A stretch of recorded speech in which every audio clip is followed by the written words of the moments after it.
For 16 years, Princess Diana was the most photographed woman alive. Every outfit, every glance, every tear was captured, printed, and sold around the world. But there was one part of her life the cameras never got close to, the quiet, deliberate paperwork she filed away long before anyone imagined she wouldn't live to see 40. When she died in August 1997, the public assumed her fortune would simply pass to her sons and disappear into royal life the way everything else did. Instead, her will revealed something far more calculated, a structure built not just to hand over money, but to control exactly who touched it, when and under what conditions. And at the center of that structure was a single decision so pointed that even her own family tried to unwind it in court. This is a story of what actually happened to Princess Diana's fortune, and why the fight over it says more about her than almost anything else she ever did. To understand why Diana structured her estate the way she did, it helps to understand the woman who built it. She was born Diana Frances Spencer on July 1st, 1961, at Park House on the Sandringham Estate, the fourth of 5 children in a family that had orbited the British crown for generations. Her parents, John and Frances Spencer, already carried aristocratic titles, and both of Diana's grandmothers had served as ladies-in-waiting to the Queen Mother. Royalty wasn't something Diana grew into. It was simply the air she breathed from birth. But the household she grew up in was far from stable. Her parents had hoped for a son, and an older brother named John had died shortly after birth a year before Diana arrived. The pressure that followed pushed her mother through invasive medical investigations and, eventually, toward a marriage that could not survive it. When Diana was 7, her parents separated and a bitter custody battle followed. Her father won, largely with the help of Diana's own grandmother testifying against her daughter. Diana stayed with her father, and when he remarried a few years later, her relationship with her stepmother turned openly hostile. She wasn't a strong student. She failed her O-levels twice and left school at 16. What she carried instead was an instinct for other people's pain. Teachers noted her empathy long before the world did.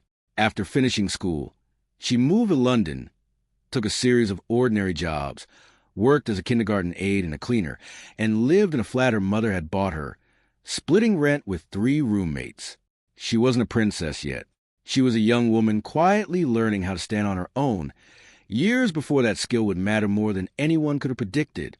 Diana crossed paths with Prince Charles as a teenager, first as the younger sister of a woman he was dating, then later as a serious romantic prospect, once the palace decided she fit the image required of a future queen.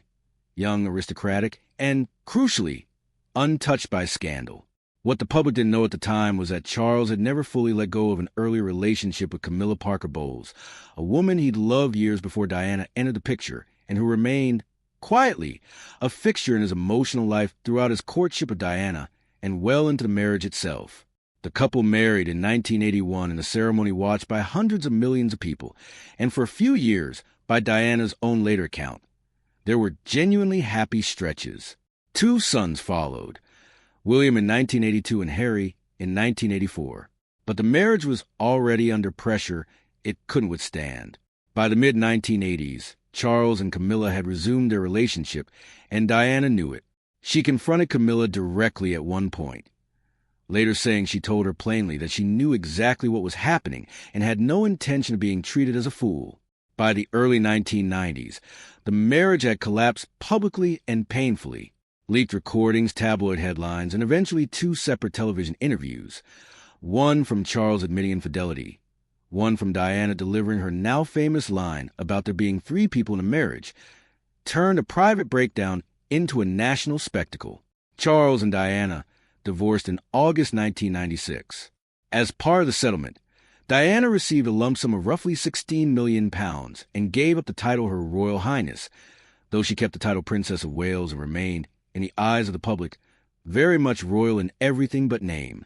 13 months later, on August 31st, 1997, Diana was killed in a car crash in Paris. She was 36 years old. Here is a detail that surprises most people. Diana's was not some elaborate, secretly guarded royal document. It had been signed back in June 1993, in the middle of her separation from Charles, well before the divorce settlement even existed, and she never rewrote it afterward. At the time she signed it, She had recently inherited around £5 million from her father's estate, and that inheritance largely shaped what she had to leave behind. A minor amendment was made in 1996 after the divorce was finalized, but the core document stayed essentially untouched. And because Diana was, by the time of her death, no longer a working member of the royal family, her estate wasn't shielded the way the monarch's finances traditionally are. King Charles's own will, for comparison, is expected to remain sealed for decades to protect the dignity of the institution.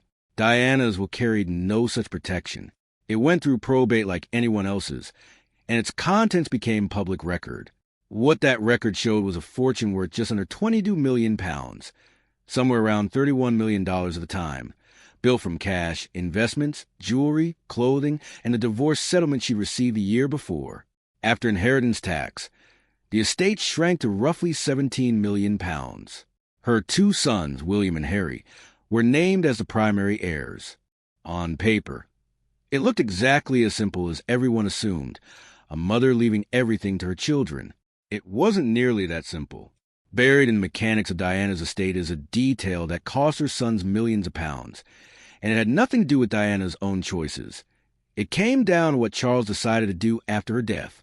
Under UK inheritance law at the time, if someone dies within a certain window after receiving a large settlement like Diana's £16 million divorce payout, the person who originally provided that money as a legal option to reclaim it rather than let it be absorbed and taxed as part of the deceased estate. Charles had that option.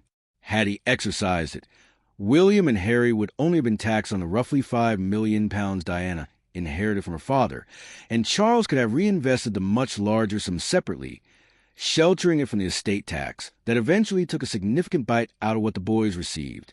He chose not to. Instead, on the advice he was given at the time, he left the money inside Diana's estate, where it was taxed along with everything else. The practical result was that a substantial portion of what should have gone directly to William and Harry was lost to tax before they ever saw a penny of it.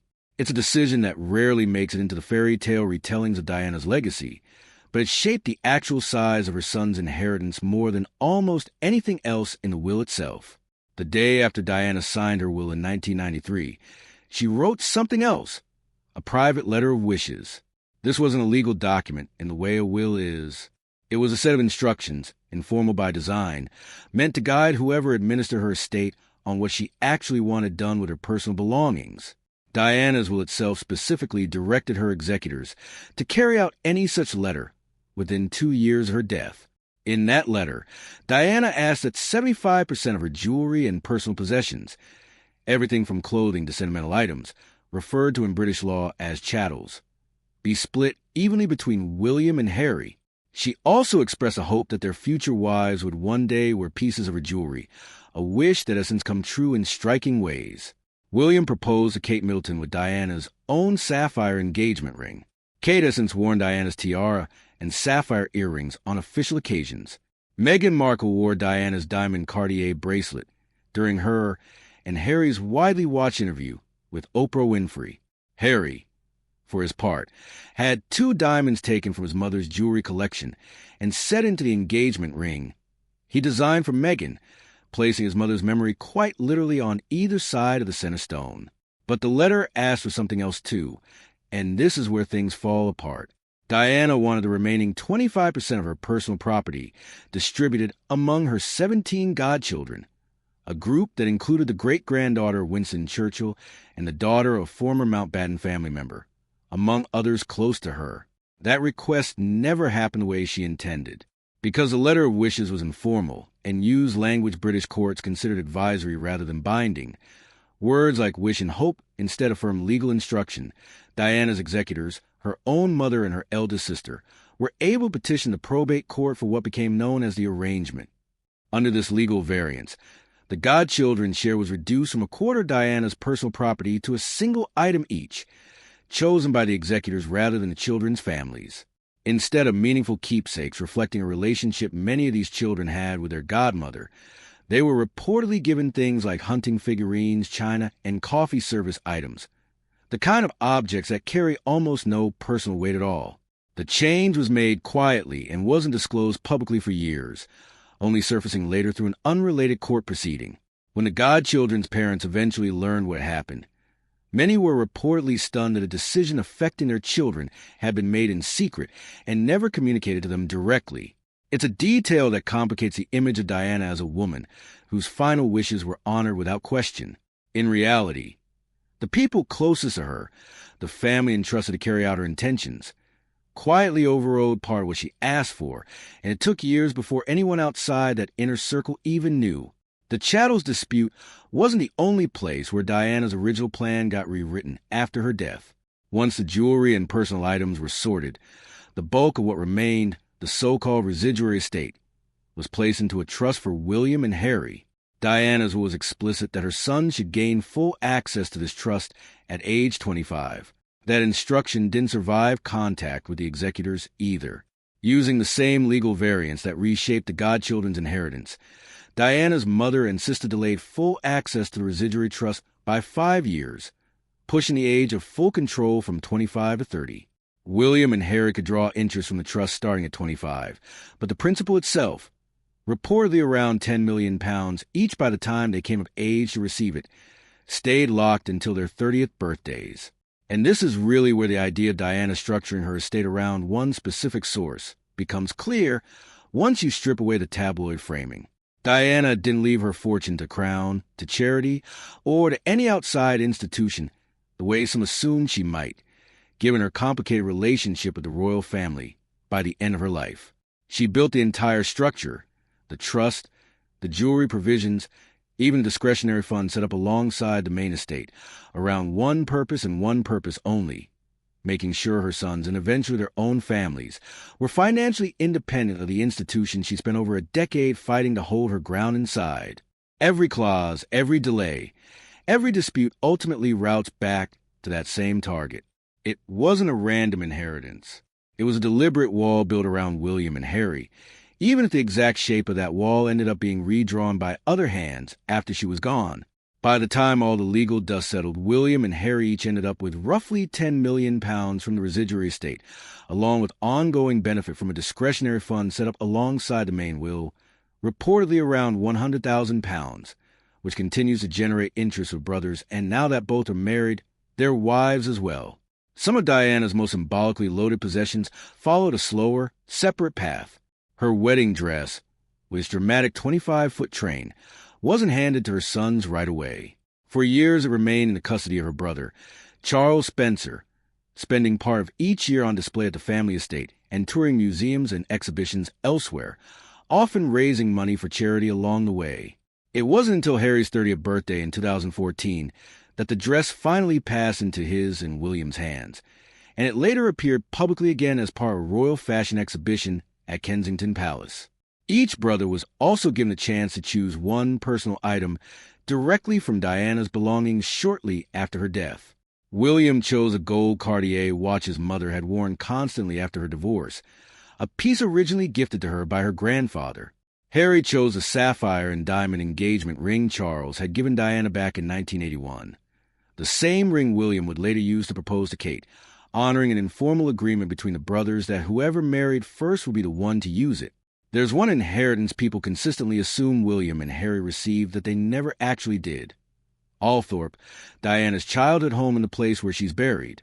Althorpe belongs to the Spencer family line, not to the royal family, and it will eventually pass to Diana's nephew, Louis Spencer, rather than to either of her sons. Diana's money went to William and Harry. Her ancestral home did not. What makes Diana's estate genuinely interesting isn't just numbers. It's what that money ended up enabling years later. William and Harry received roughly equal amounts from their mother's estate, but their financial paths since then have diverged sharply. William's position as heir to the throne has made his overall wealth far larger, with estimates putting his net worth well over $1 billion when royal assets and future inheritance are factored in. Harry's total sits far lower, closer to $60 million, largely built from Diana's inheritance plus a separate trust King Charles quietly set up on her behalf, along with a further gift established decades earlier by the Queen Mother, paid out to Harry at ages 21 and 40. That imbalance is one Diana herself never could have accounted for in 1993. Nobody could have predicted exactly how the brothers' roles and public lives would split apart. But the money she left behind ended up doing something she likely would have appreciated. It gave Harry genuine options. In his 2021 interview with Oprah Winfrey, Harry said directly that it was his mother's money that allowed him and Meghan to step back from royal duties and build an independent life outside the institution. Even decades after her death, Diana was still quietly giving her younger son a way out, still creating exits for him the way she'd once tried to create them for herself. Step back from the individual figures, and what emerges is a picture of a woman who understood. Even as a relatively young mother writing her will in the middle of a painful separation, that money alone wouldn't protect her sons. Access mattered. Timing mattered. Who held the keys mattered. She built provisions meant to delay full control until her sons were mature enough to handle it responsibly. Try to ensure the people she cared about outside her immediate family weren't forgotten. And structured everything around keeping her sons financially untethered from an institution that had, in her own experience, cost her a great deal of her independence and happiness. Not every piece of that plan survived exactly as she wrote it. Her executors reshaped the timeline. Her godchildren received far less than she'd hoped. The exact 5-year delay and legal maneuvering around the arrangement happened largely without public knowledge for years. But the core of what she built, a fortune walled off specifically for William and Harry, structured to outlast palace politics and family disputes, held. It gave one son the wealth to prepare for a future he never chose but was always destined for, and it gave the other the freedom to choose an entirely different future for himself. In the end, Diana's will wasn't really about a single dramatic twist or a shocking beneficiary nobody saw coming. It was about a mother making sure that whatever happened to her, her sons would never again be as powerless inside that world as she often felt she'd been. Whether that counts as a final act of protection, a quiet act of rebellion against the institution she married into, or simply good, deliberate planning by someone who learned the hard way what happens when you leave your future in someone else's hands. That's something history still seems to be arguing about more than 25 years later. What do you think was Diana's real intention behind how she structured her estate? Let us know.